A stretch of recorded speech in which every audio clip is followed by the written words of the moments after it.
세상에 떠도는 기묘한 괴담들. 첫 번째 이야기. 나이트클럽에서 여자 꼬시려다가 장기 다 털릴 뻔했다. 친구와 오랜만에 나이트를 가기로 했습니다. 나이트 근처 번화가에서 간단히 소주 한 병 마시고 나서 기분 좋게 나이트에 입장했습니다. 얼마 만에 가는 나이트인가요? 언제나 나이트에 처음 입장할 때면 가슴이 설레어요. 친구와 저는 최대한 시크하게 자신감 충만한 표정과 걸음걸이로 테이블에 착석. 그날따라 왜 이렇게 부킹이 잘 되는지 전화번호를 수없이 따다가 새벽 3시 정도쯤 핸드폰을 만지작거리던 친구가 말합니다. 아까 네 옆에 부킹 왔던 여자의 친구 있지? 문자 왔어.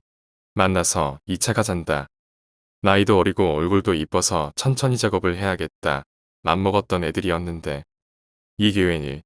먼저 나가서 놀자고 하다니 좋았죠. 한 가지 신기했던 것은 그날 번호받았던 또 다른 여자의 이름도 그 여자 이름과 같았어요. 성까지 말이죠. 최현민. 아무튼 나이트에서 나와서 술집으로 향했습니다. 유치원 교사라고 하는데 어찌나 이쁘고 잘 놀던지 분위기는 무르익을 대로 무르익는데 갑자기 제 친구의 파트너가 킹판을 부리기 시작하더라고요. 술 취해서 불고 제 옆에 여자가 저랑 조금이라도 스킨십을 하면 화내고 욕까지 서슴지 않고 처음에는 술 취해서 그런가 보다 웃으면서 넘어갔는데 계속 그러니깐 짜증이 나더군요. 그래서 친구에게 말해서 네 파트너니까 네가 알아서 책임져라. 따로 노는 게 낫겠다. 하고 서로 합의 본 다음 저는 제 옆에 여자와 같이 나왔습니다. 얘도 술이 취할 만큼 취해서 저한테 계속 앵기더군요. 저도 술도 취하고 힘들기도 하고 뭐 오늘은 홈런 성공이다 라고 생각하며 모텔로 바로 들어갔습니다. 그런데 모텔에 들어가자마자 얘가 계속 사진을 찍어달라고 하는 겁니다. 이해가 잘 안 갔어요. 솔직히 원나잇이야 그렇다 쳐도 처음 본 남자와 모텔 와서 사진까지 찍어달라고 하니까 정말 이해가 안 갔지만 찍어줬습니다. 샤워하는 모습부터 침대에 누운 모습까지 자기 핸드폰에 저장하더군요. 그리고 나서 그날 밤을 같이 보내고 3일 뒤 연락을 계속하다가 그날 삼겹살에 소주 한 잔 생각이 나서 학교가 끝나고 전화를 했습니다. 술이나 간단하게 한 잔 하자고 말이죠. 그랬더니 그럴까 하면서 자기 집으로 오는 겁니다. 오빠 내가 고기랑 다 사놓을게. 준비해놓고 기다릴게. 얼른 와. 저는 여기서 이해가 안 갔습니다. 나이트에서 처음 만나 그날 밤 원나잇까지 한 남자를 뭘 믿고 혼자 사는 집까지 부르는지 왠지 모를 그런 약간의 이상함. 이질감이 들었죠.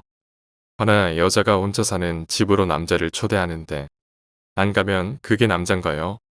쾌재를 부르며 택시를 타고 룰루랄라 갑니다. 같은 도시이긴 한데 상당히 외곽 쪽입니다. 20년 넘게 살면서 한 번도 그 동네 가보지 않았던 공장지대. 택시를 타고 아파트에 도착합니다. 차 안의 기사분께 물어봤습니다. 아저씨 여기 집값 비싸요? 그러자 기사분이 답하셨습니다. 아니, 여기 사람 별로 없어. 동네 자체가 공장지대라 집값이 싼 편이지. 108동 16층. 호수는 기억이 안 나는군요. 엘리베이터를 타고 가는데 왠지 모르게 으스스한 느낌이 나더라고요. 다시 생각을 해봐도 얼굴도 이쁘고 성격도 괜찮고 그런데 처음 보는 남자와 원나잇은 그렇다 쳐도 왜 모텔에서 사진을 찍어달라고 했을까? 그리고 왜 자기가 먼저 나를 여자가 혼자는 집으로 초대하는 걸까? 이런 생각을 하다가 주머니 속에 핸드폰을 꺼내서 문자를 적었습니다. 아무 말도 하지 말고 내가 이 문자를 보내고 나서 5분 내에 다시 연락이 없을 경우 무조건 경찰에 신고해서 나 찾아라. 이렇게 적어 놓은 다음 확인 버튼만 누르면 바로 전송될 수 있도록 해놓고 주머니 속에 손을 넣고 그 집 앞에 도착했습니다. 그리고 조심스럽게 초인종을 눌렀습니다. 문이 열리고 그녀가 나타납니다. 앞치마를 두르고 너무나도 화사한 모습으로 저를 맞이해 주더군요. 저도 밝은 모습으로 인사를 하고 하지만 마음속에 긴장감은 유지한 채 집으로 들어갑니다. 눈에 펼쳐진 집안의 모습. 집안이 너무나 잘 꾸며져 있더군요. 거실에는 우리 집 TV와는 너무나도 비교되는 벽걸이 TV. 너무나 귀여운 시추 한 마리. 누가 봐도 딱 여자가 사는 집이구나 생각할 정도로 여성스러운 풍경이었습니다. 우선 방을 하나씩 하나씩 확인했습니다. 혹시나 방 안에 누군가 있지는 않을까 하는 생각에 구경한다며 하나씩 열어보았죠. 처음 방문을 여는데 세상에 옷들이 꽉 들어차 있습니다. 옷방이라네요.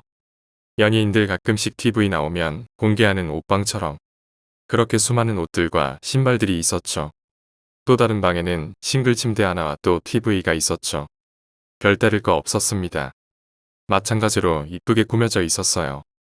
아무튼 그렇게 집안의 모든 방을 확인하고 현관문까지 걸어 잠근 후 주머니 속에 핸드폰을 닫았습니다.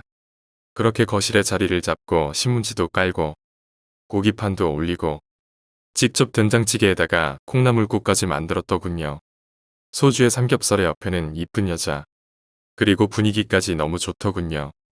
너무나 틀에 맞게 딱딱 떨어지는 게 참 신기하다 싶을 정도로 말입니다. 삼겹살을 맛있게 먹고 소파에 앉아있는데 갑자기 이 여자가 인기기 시작합니다. 오빠 방에 들어가자. 오늘 자고 갈 거지? 그러면서 저한테 그러는데 뭔지 모를 이질감이 또다시 느껴졌습니다. 아니, 여자가 왜 먼저 이러지? 뭔가 이상했어요. 얘 뭐 이상한 병 있는데 나한테 옮기려고 그러는 거 아냐? 이런 생각이 들었죠. 갑자기 그러니까 거부감이 들었습니다. 핑계를 댔습니다. 내일 나 학교 가야 해. 일찍 가봐야지. 그런데도 끝까지 달라붙으면서 끈질기게 저를 유혹했지만 진심은 아니지만 최대한 진지한 표정을 지으며 말했습니다. 사실 너 처음에 만났을 때는 그냥 가볍게 생각했는데 지금은 아니야. 진지하게 만나보고 싶어. 그래서 지금은 좀 아닌 것 같아. 이해해줘. 그 말을 하니까 좀 의외라는 표정을 짓더군요. 물론 그 상황에 누구나 그럴 수 있는 상황이지만 그래도 여자가 먼저 그렇게까지 노골적으로 하진 않잖아요. 남자가 먼저 들이대면 들이댔지. 게다가 못생긴 애가 그러면 이해라도 되는데 누가 봐도 이쁘고 괜찮을 정도로 매력있는 여자가 그러니까 뭔지 모를 거부감이 들었고 끝까지 거부했습니다. 계속 있다가는 안 되겠다 싶어서 얼른 갈 생각으로 가방을 메고 운동화를 신었습니다. 가려는 찰나 현관문이 잠겨 있었습니다. 근데 여는 방법을 몰라서 어떻게 해야 하나 하는데 여자애가 슬쩍 열어주더군요. 그런데 갑자기 화장실에서 핸드폰 소리가 울립니다. 이 여자애는 분명히 핸드폰을 지금 손에 들고 있는데 저 핸드폰 소리는 뭐지? 화장실에는 안 들어가 봤구나. 머릿속이 하얘졌습니다. 아니, 하얘졌다기보다는 우선 소름이 돋아서 거기서 빨리 나와야겠다는 생각뿐이었죠. 인사도 안 하고 닥쳐듯이 뛰어나와서 엘리베이터 버튼을 미친 듯이 눌렀습니다. 미친 듯이 버튼을 누른다고 해봤자 엘리베이터가 빨리 올라온 것도 아니고 초조하게 기다리는데 갑자기 집 현관문이 벌컥 열리더니 오빠, 어디가? 일로 와봐. 잠깐만. 그와 동시에 뒤에서 나타난 10대 청소년쯤으로 보이는 남자. 머릿속이 정리가 안 되는 와중에 15m 정도 되는 거리인데 갑자기 제 쪽으로 뛰어오대요. 한 손에는 칼을 들고 말이죠. 저는 그걸 보자마자 바로 비상문 쪽으로 미친 듯이 뛰어가서 내려갑니다. 넘어지고 굴러도 계속 미친 듯이 뛰어내려왔습니다. 그 아파트에 사람도 거의 없고 그 일대도 말했다시피 택시를 타고 갈 만큼 인적이 드문 곳입니다. 아무튼 개같이 뛰어내려가는데 위에서도 미친 듯이 쫓아옵니다. 아무 말도 없습니다. 그냥 미친 듯이 쫓아옵니다. 저 또한 아무 말 없습니다. 말할 정신이 있나요? 그냥 살고 싶어서 뜁니다. 그 상황 되니까 16층에서도 금방 내려오더군요. 진짜 눈앞에 아무것도 안 보였습니다. 그렇게 내려와서 정문 쪽으로 달려가는데 정문에서 그 여자가 떡하니 서 있네요. 다른 남자와 함께 말이죠. 아무렇지도 않게 저에게 큰 소리로 말합니다. 오빠, 어디가? 여기 갈 데 없어. 저는 바로 1층에서 난간을 넘어 잔디밭으로 떨어집니다. 그리고 나서 또 미친 듯이 달렸습니다. 얘네들도 이것까진 예상 못했는지 당황하면서 쫓아오는 소리가 들리더군요. 어디 갈 데가 없습니다. 늦은 시간이라 어디 문을 연 곳도 없고 공장지대라 갈 데도 없고 사람은 한 명도 안 보이고 아파트의 불은 어디도 켜져 있지 않았습니다. 지하 주차장으로 숨어 들어갔습니다. 지하 주차장도 사람이 없으니 차도 없는 건 당연지사죠. 차가 없으니 숨을 데도 없고 저기 화장실이 있네요. 제발 열려라. 손잡이를 돌리는데 다행스럽게 열리네요. 급한 대로 우선 들어갔습니다. 제일 끝칸에 문안 잠근 채로 딱 뒤에 붙어서 숨죽이고 있었습니다. 그리고 핸드폰을 열어서 전화를 했죠. 이런 상황에서 아이러니하고 신기한 게 배터리가 없더군요. 경찰에 전화를 거는데 신호가 간 후 여보세요? 저 좀 살려주세요. 지금 여기 어디 동에? 이렇게 말하는데 전화기가 꺼졌습니다. 손목시계를 보니 새벽 1시 30분. 이 새끼가 화장실로 들어오면 어떻게 하지? 난 무기가 될 만한 것도 없는데. 화장실 안에 다행히도 대걸레가 있더군요. 우선 그걸 들고 화장실 문 앞에 몸을 기댄 채 화장실 구조를 파악하기 시작했습니다. 지하라서 창문도 없고 도저히 도망칠 구멍이 없더군요. 대걸레 자루를 들고 인기척이 계속 없어서 조용히 있다가 다시 나옵니다. 아무도 없습니다. 조용합니다. 적막함만이 흐르고 있습니다. 조심스럽게 출구로 나옵니다. 아무도 없습니다. 다행히도. 미친 듯이 아파트 정문 쪽으로 뛰어가는데 누가 옆에서 부릅니다. 그 여자네요. 풀숲에서 저를 부릅니다. 여자 혼자서요. 소름이 돋았지만 가까이 가지 않고 말했습니다. 너 뭐야? 왜 그래? 무슨 작정이야? 장난해. 여자애가 말합니다. 오빠 지금 내 말 지금부터 잘 들어. 자세한 건 나중에 말해줄게. 우선 지금은 이곳을 나가야 돼. 쟤네들한테 잡히면 끝이야. 쟤네 둘 말고 더 있어. 저도 그 상황은 우선 모면을 해야겠다는 생각밖에는 없었고 한시라도 빨리 그곳을 빠져나오고 싶었습니다. 그런데 새벽 시간에 사람은 아무도 없고 깜깜하지. 칼 들고 있는 녀석들에게 걸리기라도 한다면 그야말로 끝나는 것 아니겠습니까? 게다가 계단을 급하게 내려오느라 넘어지고 굴렀는데 그때 다쳤는지 한쪽 다리는 욱신욱신거렸습니다. 여자애가 말해줍니다. 정문 하나 후문 하나 한 곳씩 아마 지키고 있을 거라고 말이죠. 그리고 두어 명이 지금 계속 뒤지고 있다고 하네요. 우선 날이 밝을 때까지 얼마 남지 않았으니 밤에 섣불리 움직이지 말고 기다린 후 공장 사람들 나올 때 같이 빠져나가라고 하더군요. 그리고 경찰에 신고하면 절대 안 된다고 자길 믿어달라고 했습니다. 나중에 말해준다고 말이죠.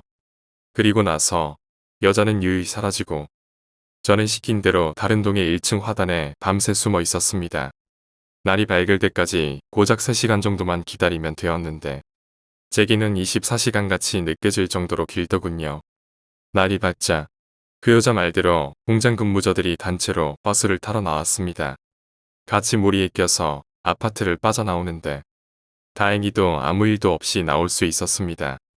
시내 버스를 타려 해도 걸어가기에는 너무 먼 거리였고 다리가 다친 상태라 갈 수도 없었습니다.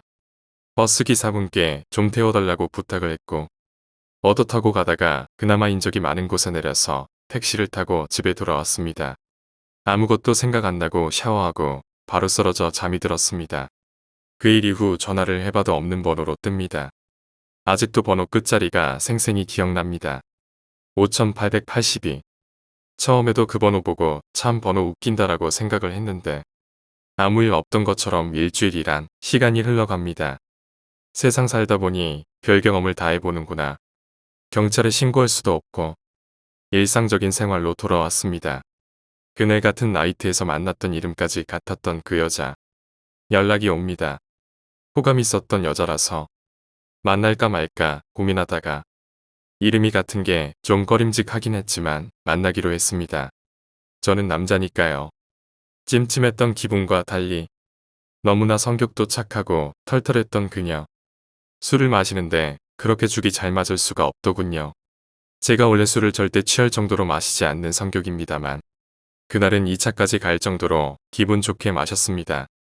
그날 이후 절대 조심해야겠다고 다짐했으나 그 다짐 따위는 잊혀질 만큼 그만큼 그녀는 매력적이었습니다. 그리고 또다시 모텔로 향하게 되었습니다. 공교롭게도 같은 모텔이네요. 일주일 전 그녀와 맨 처음 왔던 모텔. 웃음이 남과 동시에 소름이 끼쳤습니다. 고개를 저었습니다. 이 여자는 누가 봐도 정말 평범한 여자였습니다. 미용일을 하고 있고 이사 온 지는 얼마 안 되어서 친구가 별로 없지만 성격도 좋고 잘 맞고 나이도 동갑이고 이름이 같다는 것만 제외하면 전혀 매치가 안 되었습니다. 의심할 여지는 없었습니다. 방에 들어가서 맥주 한 잔이 더 마시고 싶어졌습니다. 그녀가 씻는 동안 저는 맥주를 사기 위해 방을 나왔습니다. 그런데 갑자기 전화가 울립니다. 새벽 2시. 발신번호 표시 제한. 여보세요?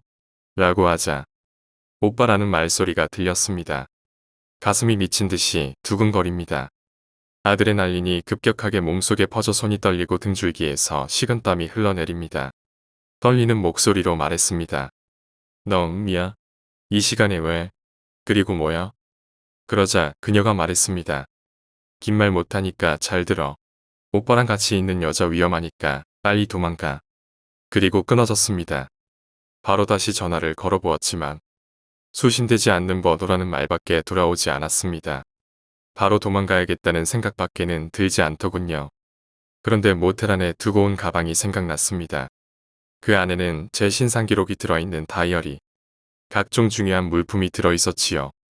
어쩔 수 없이 다시 모텔로 들어갔습니다. 제발 아직까지 씻고 있어라. 하지만 여자는 태연하게 화장실에서 나와 침대에 앉아 나를 기다리고 있었습니다. 어디 다녀왔어? 라고 묻길래 저는 답했습니다. 맥주 좀 사러 갔는데 가방에 지갑을 놓고 가서 다시 가지러 왔어. 자연스럽게 가방을 들고 문 쪽으로 걸어갑니다. 이제 신발만 신으면 미친 듯이 뛰어갈 겁니다. 그런데 신발을 신는 찰나 그녀가 내 손목을 붙잡습니다. 같이 가. 나도 따라갈래. 여자의 표정은 그냥 순진한 여자 같았습니다. 마치 혼자 있으려니 무서워. 그래서 나랑 같이 가고 싶어. 그냥 그런 표정이었습니다. 일이 점점 꼬이는 것 같습니다. 불안했습니다. 하지만 최대한 자연스럽게 그러자고 했습니다. 그날이랑은 다르다. 밖에는 그래도 그때와는 달리 사람들도 살고 편의점도 있다. 우선 편의점까지 가서 그냥 눈치 봐서 가야겠다라는 생각을 했습니다. 모텔을 같이 나와서 편의점으로 향하는데 20m 전방 편의점 안에 남자들이 있습니다. 10m 전방. 얼굴이 보입니다. 처음 나를 향해 칼을 들고 쫓아왔던 그 녀석입니다. 눈이 마주칩니다. 태연하게 걸어갑니다. 도망갈 수가 없었습니다. 이미 그 생각을 하고 있는 동시에 걸음은 계속 걷고 있었고 바로 앞이 편의점입니다. 만약 도망간다면 잡힐 것 같습니다. 티를 안 내기로 했습니다. 그 남자, 저를 모자라본 눈치입니다. 편의점 안에 들어갔습니다. 남자 알바생 1명, 그리고 저와 그녀, 그리고 그 녀석과 다른 남자 1명. 그 녀석 일행은 컵라면을 먹고 있었습니다. 저는 이 상황을 어떻게 모면해야 할지 모르겠습니다. 머릿속에서는 확실해졌습니다. 저 남자들과 한통 속이구나. 느낌이 옵니다. 이 편의점을 나가는 순간 나는 안 좋은 일을 당할 것 같다라는 강력한 느낌. 그 상황에 저에게 절망적인 것은 다리가 아직 낫지 않았다. 도망가면 무조건 잡힌다. 술도 약간 취했다. 편의점을 오고 가는 길 30m 정도가 외진 곳이다. 새벽 시간이다. 희망적이었던 것은 남자 알바생이 있다. 적어도 그놈은 한패거리는 아닐 것이다. 나에겐 배터리가 충분한 핸드폰이 있다. 어떻게든 지금 전화를 걸 수만 있다면 해결된다. 주머니 속에 휴대폰을 찾았습니다. 조심스럽게 폴더를 열고 경찰서에 전화를 걸었습니다. 그리고 태연하게 말하기 시작합니다. 여기 무슨 동인데 편의점이 새로 생겼네. 목말라 죽겠어. 눈치 가길 바라며 몇 번이나 같은 멘트 반복했습니다. 녀석들이 쳐다봅니다. 하지만 눈치채지는 못한 것 같습니다. 초조하게 기다립니다. 시간을 계속 때웁니다. 맥주는 이게 나을까 저것이 나을까. 계속 떠들어댑니다. 이곳에서 나가면 왠지 죽을 것 같았습니다. 편의점 알바생은 아무것도 모른다는 듯이 노트북으로 웹서핑을 하고 있습니다. 한 10여 분이 좀 안 되는 동안 어떻게든 이곳에서 뻐겨야 한다는 생각뿐이었습니다. 여자가 말합니다. 오빠 대충 사서 나가자 뭐해. 계속해서 시간을 끌었습니다. 그 남자 일행은 그 사이 라면을 다 먹고 편의점 밖으로 나갑니다. 그냥 가라. 그냥 우연히 만난 건가. 하지만 안도의 한숨도 잠시. 밖에서 꼼짝 않고 기다리고 있습니다. 대놓고 나를 쳐다봅니다. 묘한 미소와 함께 말이죠. 여기서 나가면 나는 봉변을 당할 것이 뻔합니다. 나를 알고 있던 건가? 기억을 하고 있던 것인가? 그런 생각을 할 여유도 없습니다.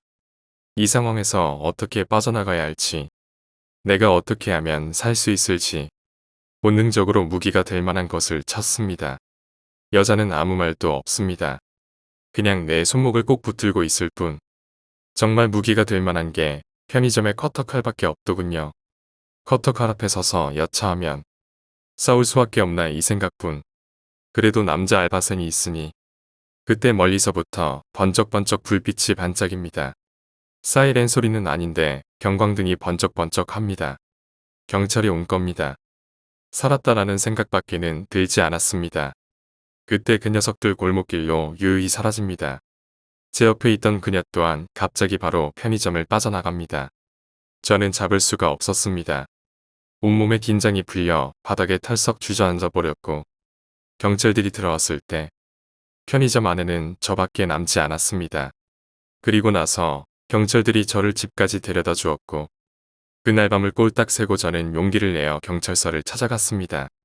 그리고 이제까지 일어났던 모든 상황들을 설명했고 처음 만났던 그 여자의 집을 찾아갔습니다.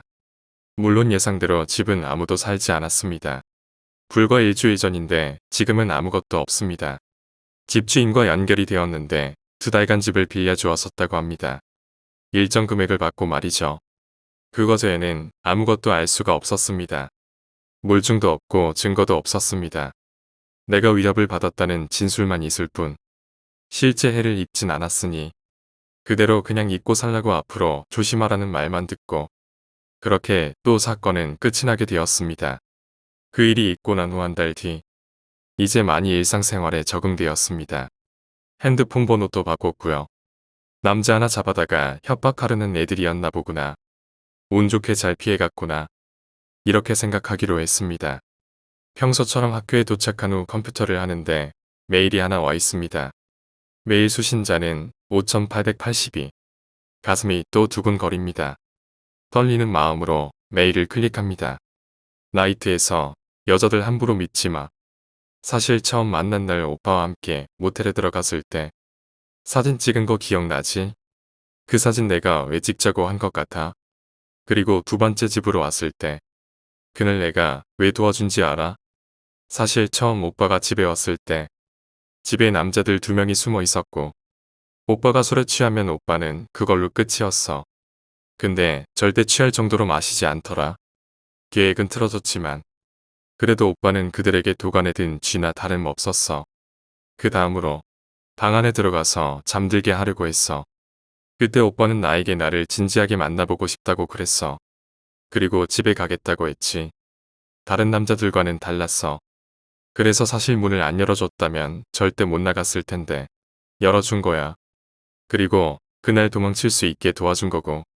사실 그 남자들은 중국인들이고 오빠를 납치해서 중국으로 밀항할 계획이었어. 그 남자들 위에는 더 큰 조직이 존재하고 있고 아마 그날 납치되었다면 오빠는 지금 이메일을 확인하지도 못했을 거야. 아무튼 잘 지내 조심해. 안녕. 그냥 잊고 살아. 아무 일도 안 일어났잖아. 메일 내용은 자세히 기억나지 않지만 이런 내용이었습니다. 저는 단지 그 상황을 모면하려고 좀 더 자세히 말하자면 그런 예상은 전혀 못하고 이 여자가 이상하게 이질감이 느껴져서 그냥 말로 모면하려고 했던 것 뿐인데 그 말 한마디로 인해 큰 화를 면하게 된 것입니다.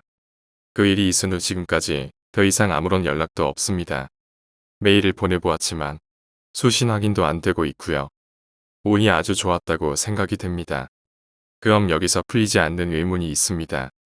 처음 그녀를 만나 모텔에 들어갔을 때 왜 이상한 포즈로 사진을 찍었는지, 왜 메일에도 그 내용이 있는지, 2번째 만난 그 여자는 정황상 같은 패거리라는 말인데 왜 같은 이름을 사용했는지, 그리고 첫 번째 날 같이 왔던 그 여자의 친구의 정체 또한 무엇인지, 친구 말로는 전혀 아무런 이상이 없었다고 하는데 술 취해서 남친 부른다고 해서 그냥 집에 혼자 왔다고 합니다. 이 의문점은 저도 오랫동안 고민하게 되었습니다. 그런데 머릿속으로 조금씩 정리가 되다 보니 그 의문점은 풀렸습니다. 첫 번째로는 희생자인 남자를 아지트로 제 발로 끌어오기 위한 퍼포먼스 같은 거죠. 남자에게 강렬한 기억을 남겨 아지트로 자연스럽게 유인하기 위한 작전이라고나 할까. 두 번째로는 만일에 대비해서 수사상의 혼선을 주기 위해서입니다. 세 번째로는 유인하기 위한 아지트는 하나고 범행 대상도 하나이기 때문에 그는 선택받지 못한 거죠. 두 번째 이야기, 군대 가위 괴담. 제가 군 복무하던 시절 하사였을 때 이야기입니다. 2011년 자대에 오고 1년도 안 됐을 때 당시 저는 쓰레기 전담 하사라고 할 정도로 부대 내 쓰레기를 수거장에 나르던 일을 했습니다. 더럽고 냄새나는 일이다. 막내인 제가 전담할 수밖에 없었죠. 보통 아침에 차를 받고 오후 4시까지 수거장에 나르고 버리는 일을 반복합니다.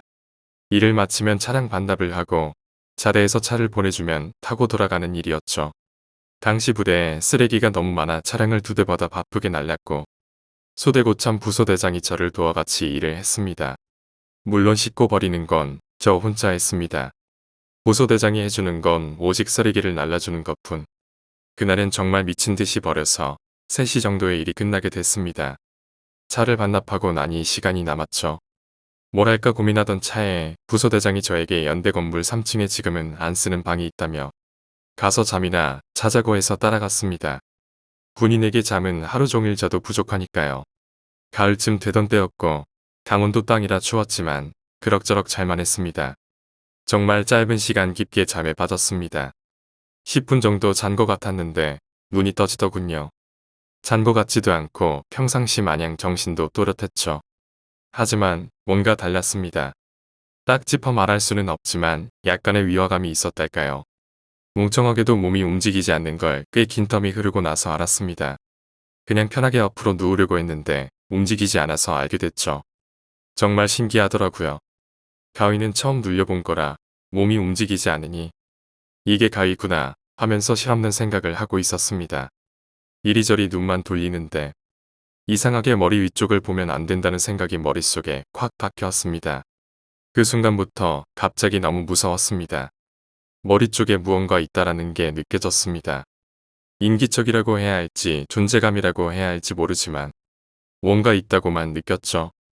손이랑 발을 움직이려고 부단히 애쓰고 어떻게든 일어나려 발버둥 쳤습니다. 머리 위는 무서워서 감히 올려다보지도 못하겠고 몸은 움직이지도 않고 무서웠죠. 그러다 손가락이 움직였습니다. 손가락이 움직인다 싶은 것과 거의 동시에 몸이 전부 움직여졌습니다.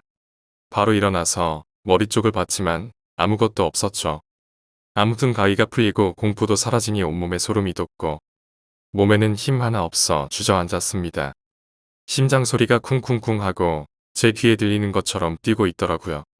소뚜껑 같은 손으로 제 등을 두들기는 것 마냥 엄청 컸습니다. 옆에 자고 있던 중사를 깨웠습니다. 저 가위에 눌렸습니다. 라고 말하니 별로 대수롭지 않게 가위라고 그냥 다시 자 라고 하더라고요. 그리고 전 다시 잤습니다. 머리 위에 뭔가 나오지 않을까 마음 졸이면서요. 제가 생각해도 뜬금없지만 다시 잤습니다. 그때 그 가위는 왜 눌린 거고 왜 위를 쳐다보지 못했을까요? 그날 저와 같이 잔 중사는 그 주 휴가였고 휴가 당일 저녁 중대 카톡으로 메시지가 왔습니다. 손 중사가 교통사고로 차 유리를 뚫고 나갔고 머리를 박고 출혈이 있는데 굉장히 심각한 상황입니다. 그리고 2시간 후 가족상의하에 보급관님과 같이 산소호흡기를 뗐고 사망 확인했다는 카톡이 왔습니다. 그 후로 가위에 눌린 적은 없습니다. 그리고 제 주변에 죽은 사람도 그 이후 아직 없습니다. 그 중사님은 술 담배도 안 하시고 돈을 악착같이 모으셨는데 아직도 그분이랑 마지막으로 농담한 게 생각나네요. 전역할 때 되면 전 여자친구한테 전화 오게 만들 거라고 하던 게요. 전역 못하고 군인으로 돌아가셔서 아직도 참 안타깝습니다. 세 번째 이야기. 처음으로 가위에 눌렸던 날. 제가 초등학교 2학년 때 일입니다. 당시 저희 집은 작은 목욕탕을 하고 있었죠. 저는 곧잘 카운터에 딸린 작은 방에서 가게를 보고 있는 아버지 곁에서 낮잠을 자거나 안에 설치되어 있던 작은 컴퓨터로 게임을 하거나 했습니다. 어느 날 아버지 곁에서 낮잠을 자다 깬 저는 몸을 일으키려 했지만 일으켜지지 않았습니다. 그러다가 숨도 잘 쉬어지지 않았고 몸도 잘 움직여지지 않았습니다. 가위에 눌린 것이었죠. 기껏 해봐야 손가락 조금, 발가락 조금. 그리고 바람 새는 소리처럼 약한 목소리로 아빠 하고 말하는 게 고작이었습니다. 그때는 가위에 눌린다는 게 무엇인지도 몰랐기 때문에 처음 겪는 당황스럽고도 무서운 일에 혹시 이대로 죽는 건 아닌가 싶을 정도였습니다. 그러던 와중 카운터 문을 열고 형이 들어왔습니다. 점심시간이 다 되었는지 형은 아버지께 배가 고프다며 음식을 시켜 먹자고 했습니다. 그러자 아버지는 동생은 자고 있지? 깨워서 같이 밥 먹자고 해라. 라고 하셨습니다. 그 말을 듣자 저는 속으로 살았다 싶었죠. 가위에 눌려 실눈을 뜬 채로 움찔거리고 있는 저에게 형은 천천히 다가왔습니다. 저는 형을 보며 형 살려줘 하고 가능한 크게 외쳤습니다. 그때였습니다. 제가 이 사건을 아직도 기억하고 있는 이유이자 종종 형한테 따지기도 하는 당시로는 너무 서럽고 무서워서 울어버리기까지 했던 일이 일어났습니다.